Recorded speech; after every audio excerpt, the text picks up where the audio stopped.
Oui, Dieu aime les gens qui sont en enfer. Et expliquer cette suggestion, c'est semer des embûches sur au moins 3 points. Premièrement, l'enfer est caricaturé comme ridicule ou insignifiant dans la culture occidentale moderne. Pensez à la fréquence à laquelle l'enfer est décrit comme un réseau souterrain de cavernes dans lesquelles un diable rouge, vif et cornu se cache avec une fourche. Deuxièmement, le concept d'amour a été déformé en une idée omnibus basée sur les sentiments pour correspondre à n'importe quel objet passager du désir humain. Troisièmement, beaucoup de gens conçoivent Dieu comme un vieil homme, barbu, assis quelque part dans les nuages, comme un humain, doté de pouvoirs supplémentaires. Nous devons nous débarrasser de ces arguments afin de pouvoir comprendre comment Dieu peut aimer les gens en enfer. Commençons par le dernier point. Si Dieu est conçu comme un personnage fini et créature, alors la doctrine de la justice divine n'aura guère de sens. Son omniscience, sa perfection, sa justice, sa sainteté et sa bonté ne sont pas possibles si Dieu n'est pas infini et transcendant. Les êtres finis ne peuvent pas être essentiellement parfaits. Mais faire Dieu à l'image de l'homme est malheureusement ce que beaucoup de gens font. Lorsque nous pensons que Dieu est comme nous, mais avec des super pouvoirs, nous commettons une grande erreur. Dieu n'est pas un être dans le cosmos, il est l'être Dieu lui-même. Exode 3.14, Actes 17, 24, 29. Dieu transcende le cosmos.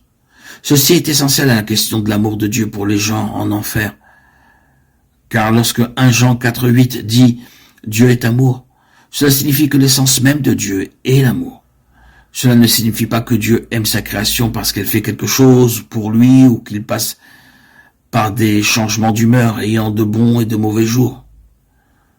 Cela ne signifie pas que Dieu est impacté par ce qui se passe dans le temps. Au contraire, Dieu aime les gens simplement parce que c'est ce qu'il est, pas une passion ou une émotion en soi. Lorsque nous disons que Dieu est amour, nous voulons dire que la nature même de Dieu est l'amour sacrificiel pour les autres. Cet amour a été illustré sur la croix où Jésus a donné sa vie pour nous donner la vie éternelle. Jean 3,16. L'essence divine connaît et veut le bien de toutes les créatures. La culture populaire adopte une approche cavalière de l'enfer. Les gens diront avec désinvolture aux autres d'aller en enfer ou supposeront que l'enfer sera une grande fête. Dans la vision biblique, ce que l'on appelle communément l'enfer représente quelque chose d'assez odieux. La Bible dit qu'après sa mort, l'âme du méchant subsiste dans un tourment conscient jusqu'à la résurrection future. Luc 16, 19, 31. Après la résurrection et le jugement final, les méchants seront jetés dans les temps de feu. Apocalypse 20, 11, 15. Alors que les justes demeurent éternellement avec Dieu, les injustes sont séparés de Dieu. Cela ne signifie pas que la présence de Dieu est inconnue ou absente, mais plutôt que l'expérience de Dieu est différente. Et pour cette raison, l'amour de Dieu n'est pas affecté par nos actions ou notre emplacement. Dieu aime les gens en enfer. Le terme amour au sens chrétien concerne la volonté de ce qui est bon pour autrui. Vouloir le bien de quelqu'un, c'est d'abord discerner ce qui serait bon pour lui, et ensuite agir dans ce sens. Alors, me diriez-vous, comment se fait-il que Dieu aime les gens en enfer? De quelle manière veut-il le bien de ceux qui se sont séparés de lui? Sauf Dieu, malgré la bonté et la grâce réconciliatrice qui lui sont accordées de multiples façons, Dieu aime sa création, puisque sa nature est amour. Mais cet amour se manifeste différemment pour la créature impénitente et pour le pénitent. C'est le même amour vécu sous 2 angles. Par analogie, 2 personnes dehors par une journée ensoleillée peuvent avoir des expériences très différentes. Si l'une est au soleil et l'autre à l'ombre, dans les 2 cas, le soleil est le même.